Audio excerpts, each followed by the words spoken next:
can we talk a little bit about your Headbands of Hope? Because I was Yeah. curious to how that got started. And when I read your book, we have a lot in common with Make-A-Wish Foundation and stuff like that. But can you tell us a little bit, Awesome. walk us back to the time Yeah. when you started it? Because it's been a while. It's been a while. How long ago? It's been next year will be our 10-year anniversary.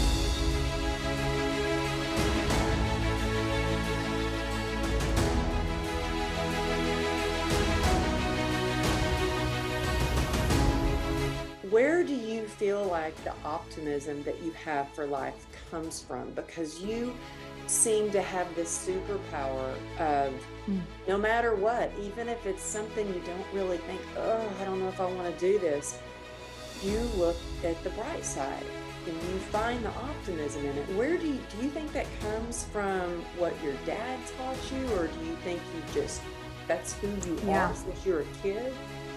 You know, I think that as kids, we're all born optimistic.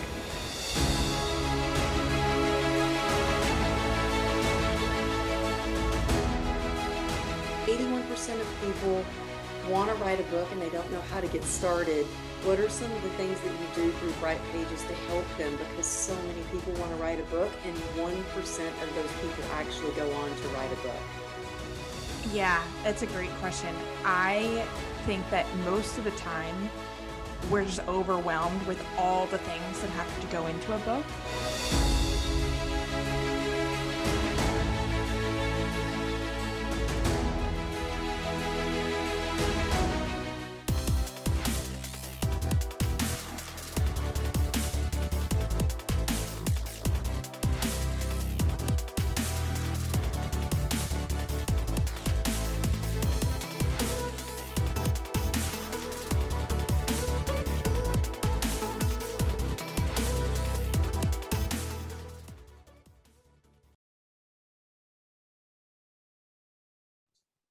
Hello and welcome back to True Grit and Grace. Today on the show, I have a superstar here with us. And I mean, I just saw her on TV the other night and I was like, oh my gosh, it's Jess. I started screaming. I have Jess Ekstrom with us. She is the founder and the CEO of Headbands of Hope. It's a company that I have some of her headbands right here. She donates headbands to kids with illnesses. With every bit headband sold. And she's on a mission, and I don't know, I got to ask her, may have already accomplished 1 million headbands donated. She's been featured on the Today Show, The View, QVC, Good Morning America. She's in commercials. So you've probably already seen her on your TV. She started Bright Pages. So all of you journalers out there that need a little inspo, a little guidance, I would definitely recommend her Bright Pages.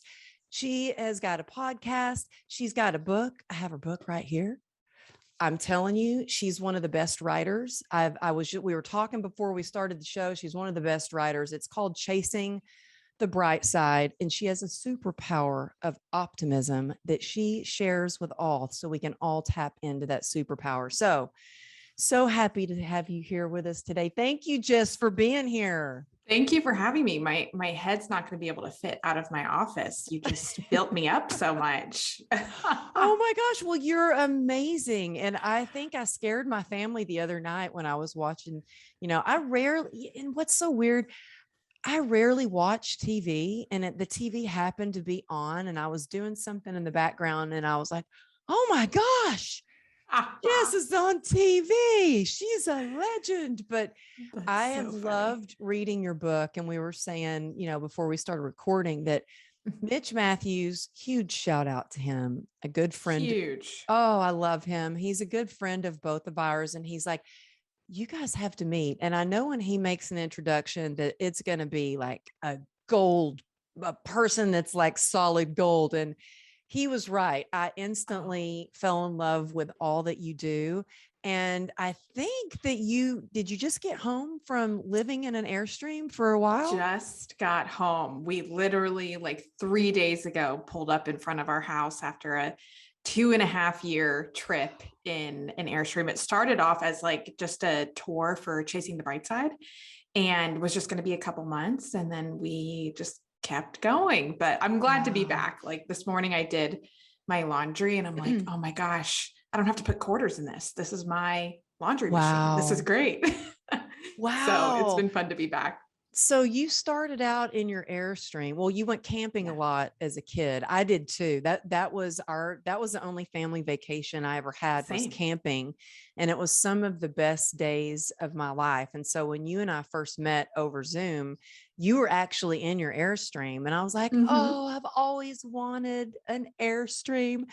But for 2.5 years, you had to have a solid marriage to be in that close quarters with your husband, well, and your Oh, for dog. sure. Yeah. How did you manage that? Was it hard? Did you feel Oh, like yeah. you needed some space sometimes? It definitely, we had to learn our crew for sure. Love my husband. We met in college and he's the best, but we are like, if you're familiar with the Enneagram, he's a 7, the enthusiast, always needs to be around people and very, very active. And I'm a 3, which is like, I'm a worker, I'm an achiever. And so he had to learn, like when you're in a house, I'm like, okay, I can go in this room, you can be in that room and we can have some space. When you're in a 27-foot, Airstream for almost 3 years, I had to be like, babe, I just need, a little bit of space. And we have one curtain partition that goes in the middle. And so Oh. whenever I would need space, I would just like close the curtain. So we would still only be like 3 feet away from each other, which was funny because that's your version of space when you live in a trailer. It's just a small Wow. curtain partition, but it was great. I mean, our relationship got stronger. He actually ended up, once we were on the road, he still had his job, back in Raleigh, and then realized, my business was growing and jumped on board with me. And so he runs all the operations for Wow. my company now, which that would have never happened if we had not been put in the Airstream and just kind of forced to be creative. Wow. That's amazing that's happened. My husband is retired. And he is just now, it's taken a few years. Maybe we should have hopped in an Airstream to make it happen faster. But it's taken a few years for him to understand that this is like, I don't think he thought of speaking at events, excuse me, or being an author as like a real job. Right. And it's taken him a while to see, Mm-hmm. excuse me, that it's like a real job. And so now he helps. But Yeah. are you in Raleigh?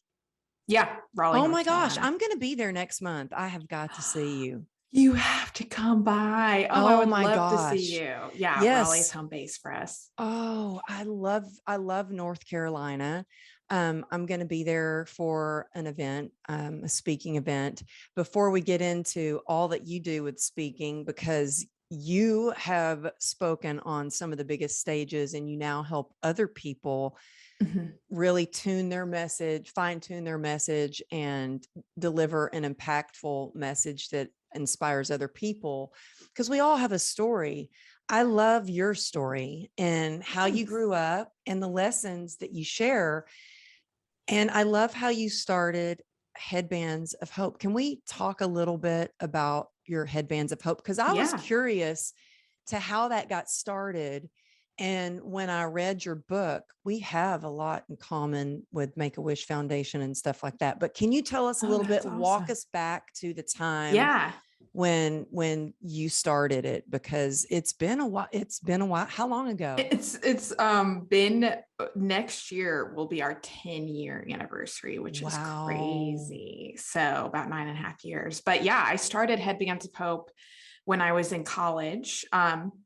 First I started interning in Disney World, and it was super fun. I was a photo pass photographer, so I was like that obnoxious. Yeah, but you were saying how you started Headbands of Hope. It's been almost 10 years ago. Yeah. So it's been 10 years, which is crazy. And it all started from a Disney internship where I was a photo pass photographer. And I was like that obnoxious person in a safari outfit that wanted to take your picture all the time. But my favorite thing that I got to do when I worked at Disney was I got to photograph kids that were there on their wish through the Make-A-Wish Foundation. And so I got back to school my sophomore year at NC State, and I interned at Make-A-Wish. And one of the things that I had noticed when I was there was a lot of kids that would lose their hair to chemotherapy would immediately be offered a wig, or they'd be given a hat. And a lot of them weren't really concerned about, covering up their heads. They didn't want to hide their experience. They just wanted to feel like a kid again. Yeah. So I would see them wearing these headbands, and I just thought it was such a cool gesture of confidence that they would just march around and wearing these headbands that were so cute. And so I remember like Googling, headbands for kids with cancer, and couldn't find anything.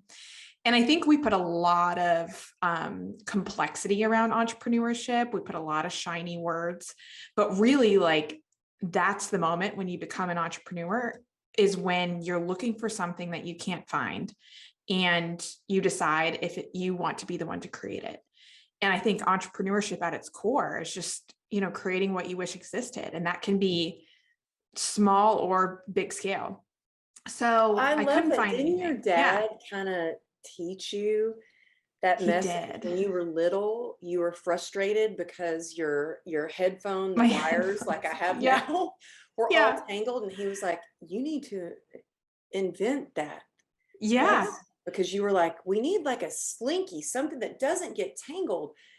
And that's when it was like, oh, wow, that kind of clicked for you, that is entrepreneurship, when you can solve a problem and create that. And it doesn't have to be something, because when I was a little intimidated by entrepreneurship, I didn't know that I was an entrepreneur at a very young age. But looking back, I have been. I created businesses from the time I started at 18, well, younger than 18, when I started working at 13.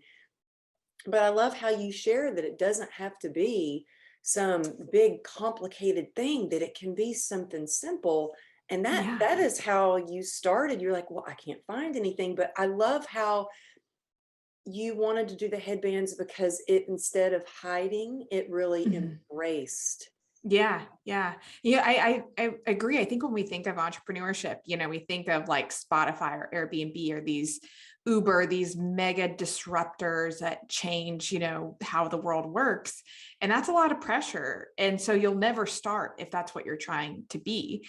I like to call it inspiration from frustration. What are the things that you just kind of get frustrated by, whether it's in your community, in the environment where you work, whatever it might be. And those frustrations can be indicators for like where things could be done better or differently. And that's, kind of the origin of Headbands of Hope. Was I thought like, hey, we shouldn't just be giving them wigs and hats. We should be giving them headbands if they don't want to cover up their heads. So I started Headbands of Hope my junior year of college. For every headband sold, one is given to a child with an illness. And so, coming up on 10 years, we've donated to every single children's hospital in America in 22 countries, and 1 million headbands donated and counting, which has been crazy. Wow. So you did reach the 1 million mark. Yeah. We actually haven't announced it yet, but we have reached it. We're thinking of how we want to celebrate it. Yeah. Oh my God. Congratulations. Thank you. That is so amazing. Thank you. But you mentioned, my dad, and my dad was an entrepreneur. He, quit his job when I was in middle school, turned our upstairs bathroom into his office, and started a business. And I think that I didn't notice it at the time, but I was really lucky to have a front row seat to someone going for it. And so that way, when I was, presented with these potential business ideas, these inspiration I had to start Headbands of Hope, starting a business wasn't some outlandish idea, because I watched my dad do it. And I think that now, some of the purpose that I find beyond Headbands of Hope is like trying to be for others what my dad was to me, which is just like a humanized version of an entrepreneur who's normal and messy and just doesn't have a business degree and is just going for it. Because I think that that needs to feel like an option for people. It needs to be accessible, especially for women. Oh my gosh, especially for women. And I mean, for me, I did not have that at all. And honestly, my whole life, people are like, "You're crazy. You want to do what with every single thing I've started from the moment that I decided to move to Hollywood to become a professional dancer. You're crazy. That'll never happen. When I wanted to write a book, you're crazy. That'll never happen. When I said I'm going to be a speaker and share my message, oh, right, good luck. I didn't have any kind of system or plan, and I've done it Yeah. messy and I've figured it out along the way. And I think that we need women like you to share how to make things happen, especially for me, because it's been such a learning experience. Yeah.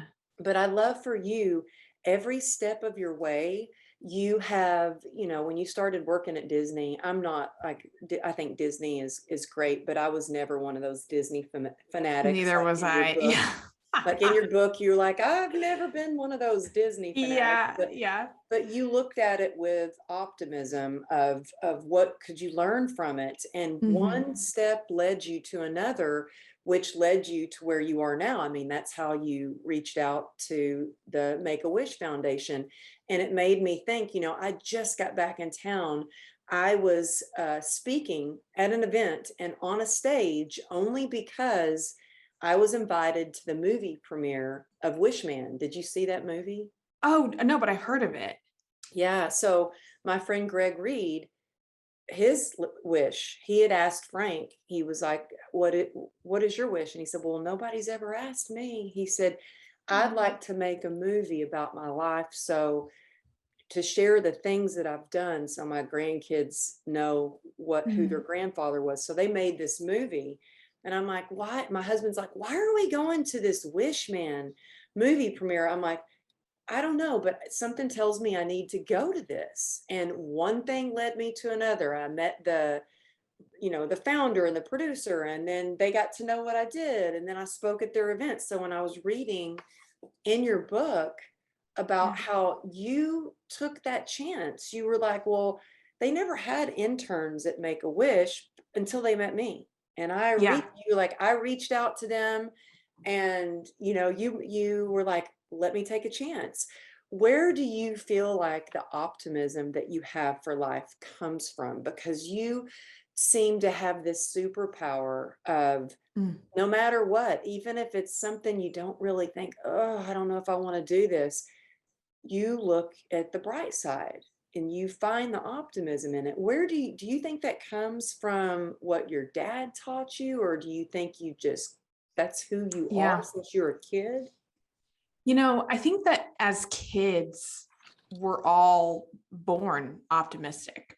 And then it's like a conditioning to where the more data and life experiences we have, we realize like, hey, maybe things don't work out as planned, or the first time, you ever like a boy and he doesn't like you back, or the first time, you study for a test and you don't get a good grade and you're like, oh, this equation that I had for life isn't working as well. And so I feel like as a kid, I was very optimistic until, around middle school, high school, where you go through those years where you're like, wait, that doesn't make sense. Or like, why do I have acne now all of a sudden? And it wasn't until, and I'm sure that you read this in the book, my senior year of high school, where my family experienced something pretty intense, where my uncle is a world-renowned, one of the biggest financial criminals in history. And I actually read this part out loud to my husband. Yeah. Can I just tell you really quick? Go for it. I read this out loud to my husband because he's very into that kind of stuff. We almost got caught up in a Ponzi scheme. And he goes, wow, she writes this in the book. Yeah. And I said, yeah, why not? You own it, then nobody can use it against you. You've already written about it, you've already talked about it, and you share what you've learned from it. And so he goes, oh, yeah, well, that makes sense. But he was like, I want to read that book.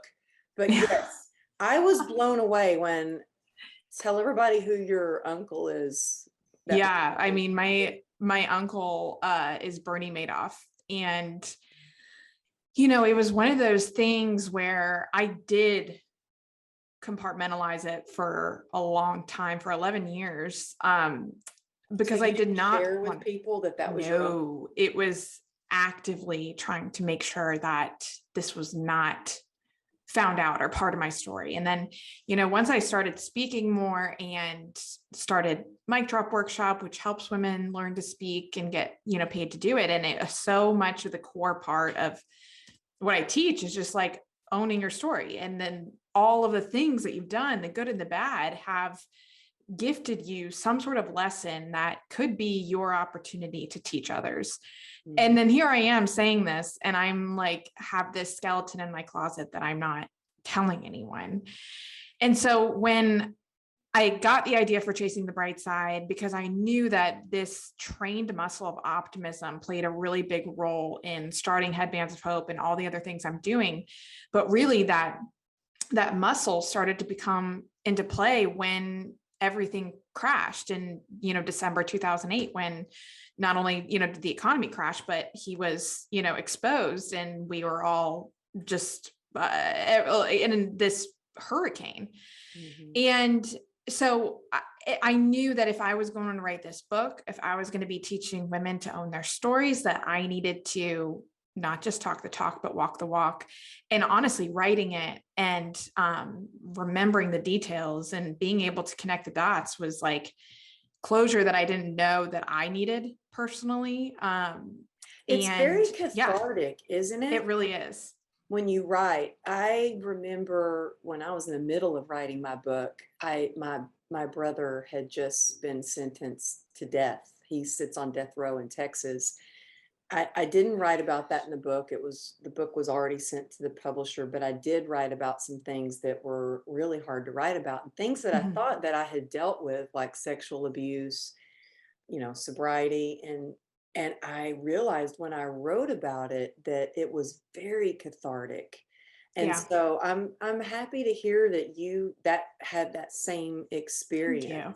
Well, and it's so, and I hate saying this, but it's like really interesting to hear you say that, because, you look at your life and you seem to have all of your boxes checked, and just like former dancer, just a speaker, and have this insane community. And I think one of the things that came out of publishing Chasing the Bright Side for me was all of the people afterwards that read it and shared their thing, their version of Bernie Madoff or, your brother. And it's like, oh my gosh, I love realizing how unimportant I actually am. Like, it's just, and it's one of the most relieving discoveries to realize that like everyone has stuff going on, and we're all just doing our best. You feel like you're the only one. Oh, you feel you're like the only one. And it's heavy. This will, Yeah.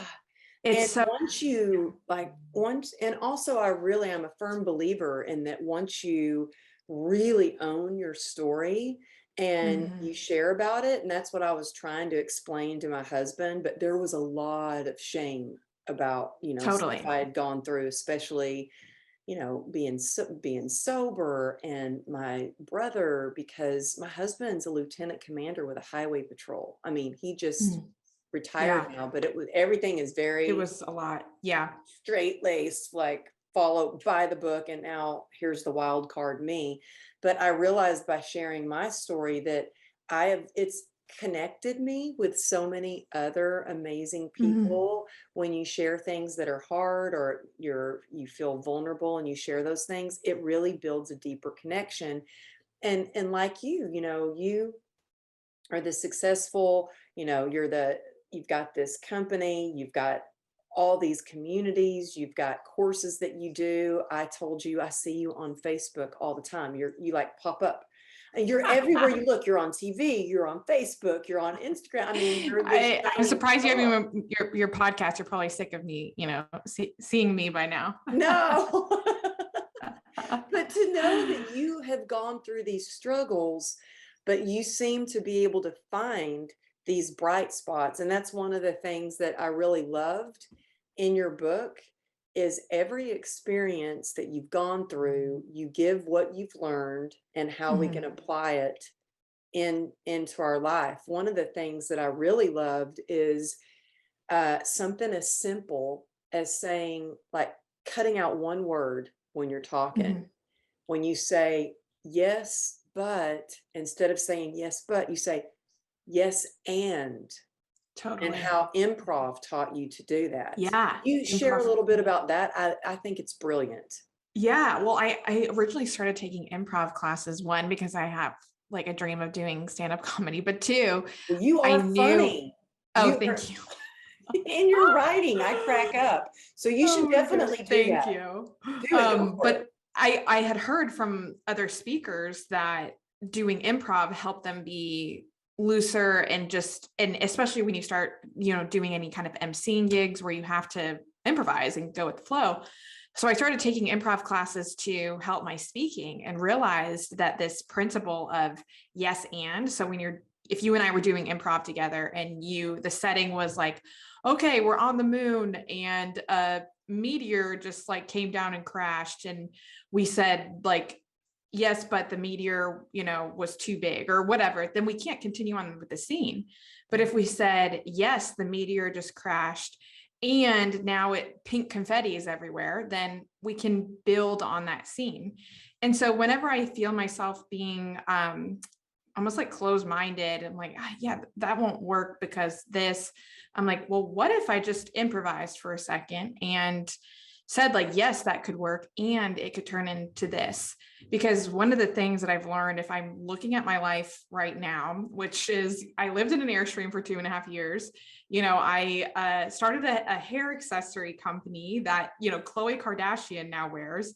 And I have, these courses that help thousands of women around the world get paid to speak and get book deals. Like, this was not on my vision board. This was not a little girl doodling and like this, this could happen.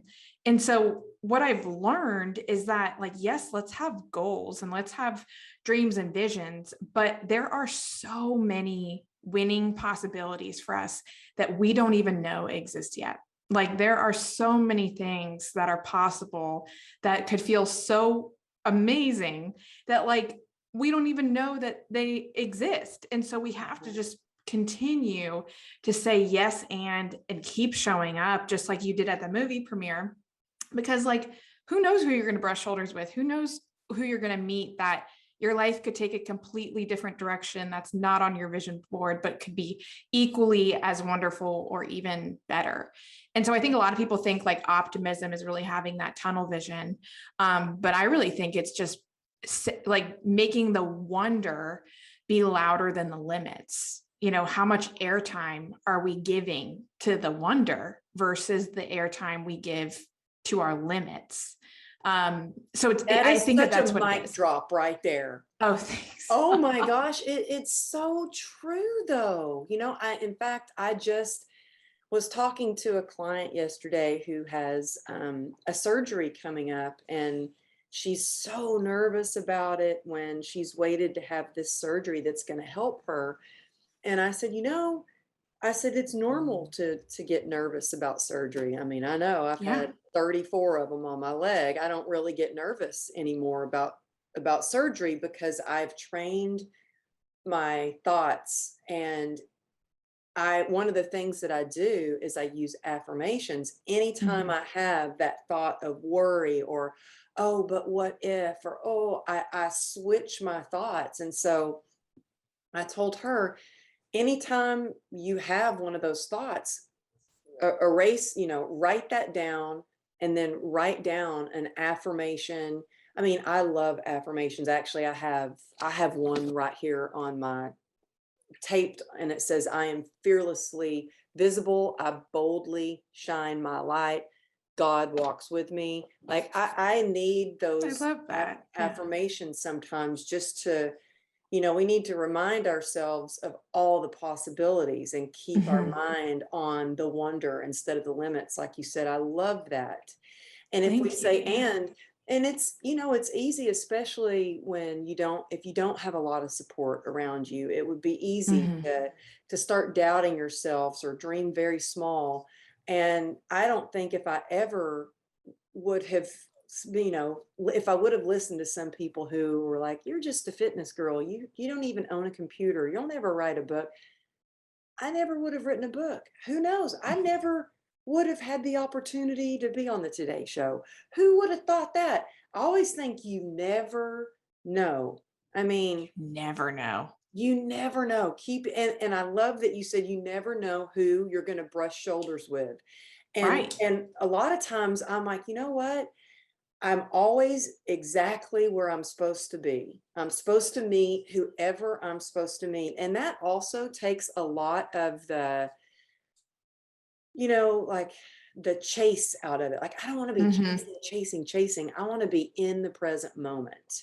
Yeah, absolutely. And I think that there's like two sides to the coin of you never know what's in store for you. That could either trigger some anxiety, like, because, oh, I don't know what my future looks like, or it could be possibility. And so one of the things that I have to constantly remind myself is that, you know, we can't control everything that happens to us. We can't control like a global pandemic. We can't control if our flight gets in on time, or we can't control if our, neighbor's dog is barking while I'm trying to do a podcast, but we can control the meaning that we give to it and what we do next. And so with things being uncertain, I like to think of it like optimism versus anxiety. Both optimism and anxiety require us to think about something that hasn't happened yet. So if we have the ability to worry about the future, it also means that we have that same ability to imagine a better one. So it's really not about the circumstance, it's the filter that we apply to it. And that's what optimism really is just choosing that filter of this is going to be good. And usually when we filter it in a positive way, it ends up happening, because like I've woken up some days where I'm like, oh, I don't know, I had a glass of wine last night and I shouldn't have, or like, I didn't go to my fitness class this morning, or, I woke up at 2 a.m. Today is just going to be awful. And guess what? It is, because that's how I started my day. And so it's really just like the filter that we put it in is usually what's going to happen. So let's make it a good filter. And that's what optimism is. Yeah, well, I love that. And I'm a firm believer in that. And I feel like the more gratitude we have, the more the good that comes into our life. Um, what are some of the things that you do to start your day? So, because, I woke up, I have one of those cricks in your neck, and it's like, Yeah. you can't turn your head. I'm like, how am I to the point where I wake up and I've injured myself in my sleep? I don't know, but it's happening a Sleep lot. injuries. Sleep Totally. injuries. I know. And Same. I was like, oh my gosh, today's going Yeah. to be hard. I'm like, no, Amberly, start your day with your gratitude, do an Yeah. affirmation, do some readings. I'm horrible at meditation, but I was like, oh, Me just try to too. I'm meditate, so or bad. I'm so bad at it. But I go I, through like a kick where I'll be on it, for like a month and then be off the train for a little bit and get back on. But the thing that I think I'm most consistent with is journaling. And that's the thing that if I can point to like one thing that I have to do in the morning, it is download my brain, because our brain can only hold up to 6 or 7 pieces of information at a time.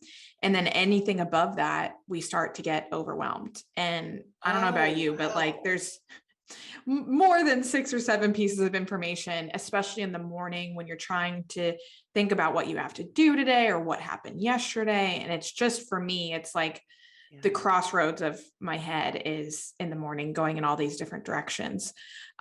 So journaling was really the main thing that I do in the morning. But one of the things during the pandemic that I had realized was like, I tried buying paper journals. I tried doing some different online journaling services. And I found that, to no fault of anyone's, but a lot of them were more gratitude driven. And I wanted something as a professional woman to have a journal that helped me with the things that I want to create, the things that I want to do, like my priorities for the week. If I'm having writer's block, or, hey, I really want to journal about this new podcast that I want to start, or whatever it might be. And I couldn't really find anything that was journaling for doers. And again, just same back to that moment, that crossroads at Headbands of Hope, where I Googled, headbands for kids with cancer. That moment where you're looking for something that you can't find could be the starting block for you to create it. And luckily, all my speaking gigs had gotten canceled, which, was a blessing in disguise. And I'm sure the same for you. Oh yeah. And I had all of a sudden, which just yeah, isn't the same. And I had a calendar with just green pastures that I've never had before. Wow. And so was like, let's start this journaling app. And so it's called Bright Pages, but we're actually rebranding it in a couple months to Prompted, because the thing that we do that has taken off more than any other part of the app is what we call prompt pathways. So you can pick a pathway. Let's say you are feeling like some imposter syndrome today. You can pick a prompt pathway that is getting over your imposter syndrome, and you'll get questions, journaling prompts to help guide you through imposter syndrome.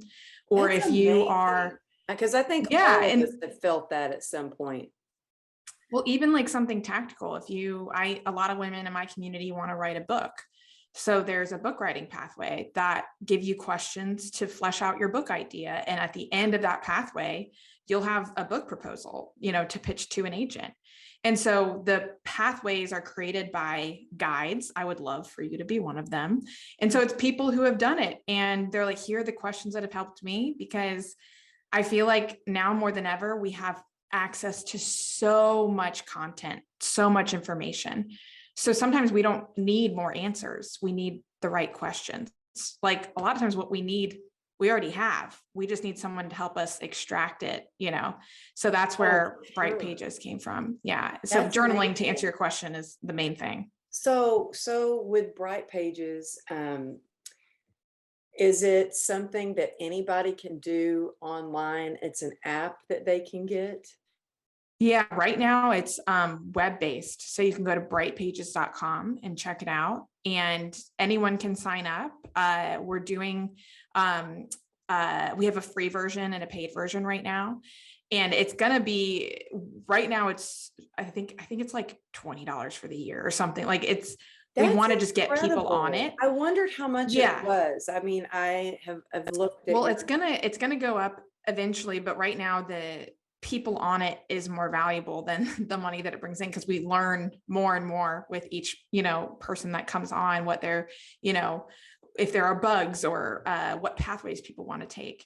So anyone can do it. And then you can do it on your phone or your computer. And the other part that I really like about it is it emails you your prompt for that day, and you can just reply to the email, like directly in Gmail or whatever you use, with your entry, and it'll archive it for you in your journal. Gosh.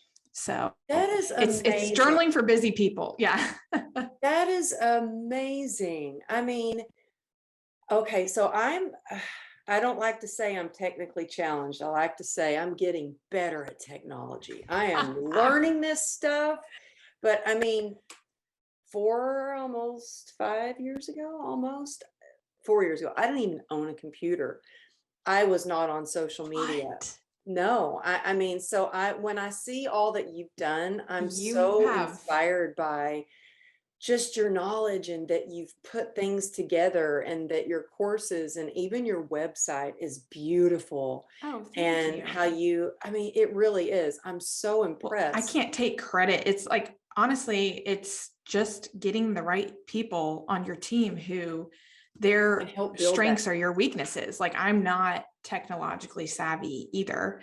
And so I feel like building out my team consists of like all of my flaws, finding the people that are good at those things. Thank you. You know what? I always say, hire your weaknesses and focus on your strengths.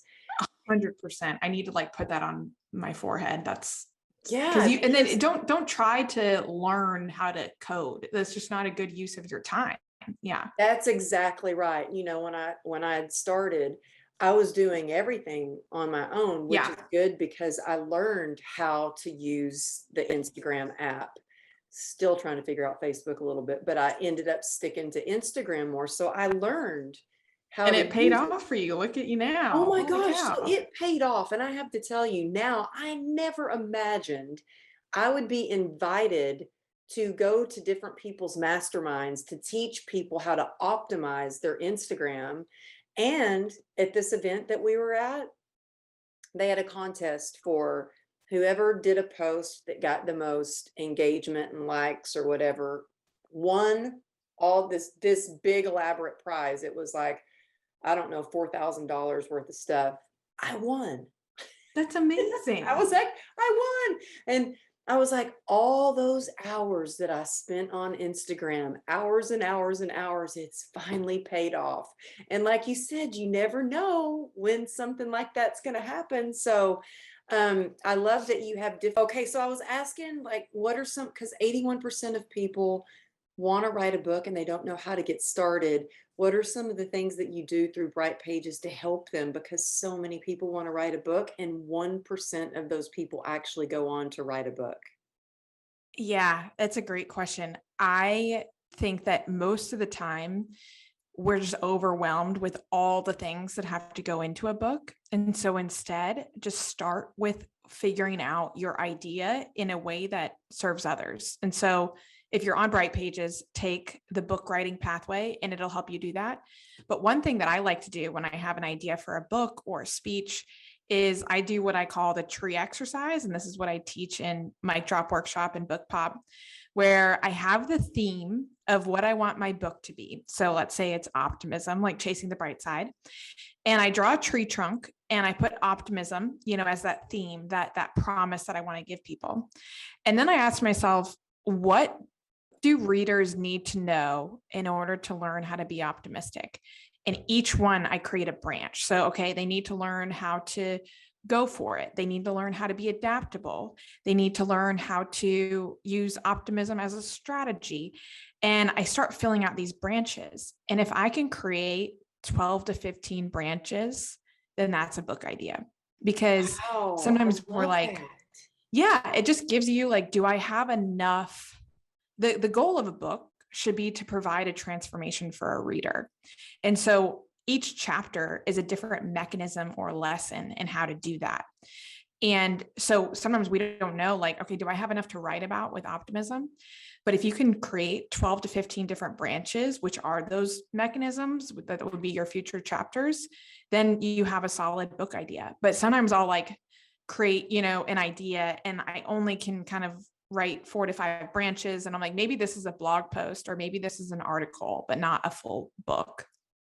Oh, I love that. So I'm taking notes as you were talking about that. That's such a great idea. And I love in your book how I can now see the branches in your book Mm-hmm. or your chapters. And each branch you tell a story of how you learned that particular lesson. And then at the end of the chapter in your book, you give the takeaway and the lesson. Mm-hmm. And it's such a great way. In fact, when I was reading your book, I was thinking, I love the model that she uses for her book. And I Thank you. love, and I feel like it's so meant to be because I talk a lot about hope. And on Yeah. the back of your book, it says one flicker of hope. Oh, That's thank all it you. takes to catapult yourself into the life you've always imagined.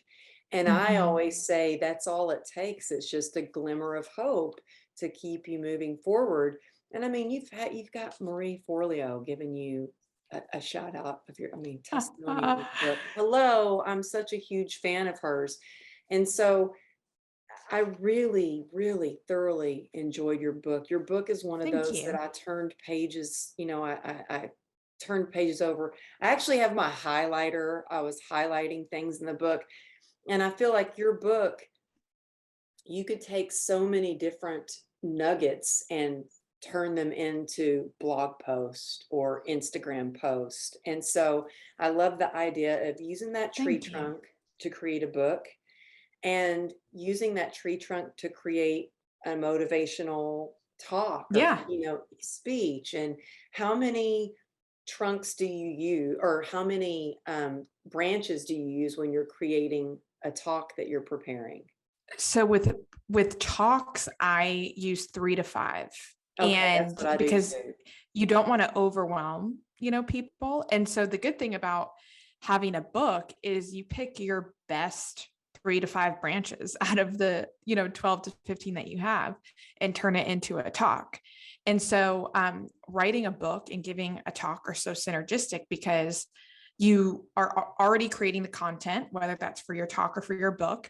And then every time you speak, you sell books, and then publishers are looking for women with platforms, and speaking is a great way to develop your platform. And it all just kind of points back to the question of like, what do you want to be known for? What's that North Star? I think that that's one of the main things that I hope people take away from this is like picking one thing that they want to provide people. And then that's how you can really create that brand for yourself, is just by being that optimist person, or by, whatever it might be. Just pick one lane that you want to drive in for 3 to 5 years, and then you can pick another one. Yeah, and everything you do with, your headbands of hope, you're providing hope. With Mhm. your bright pages, you're providing hope, because there's a lot of people, well, women especially, that I want them to write that book. I want them to get on more stages. We need more women on stages. I have a meeting right after Totally. this about this event that I just did. And one of the things that I'm bringing up is we need more women on the stages. We Yeah. need more women on panels. I did this one event that was huge, and it was all about transformation, and they had a panel and not one woman was on the panel.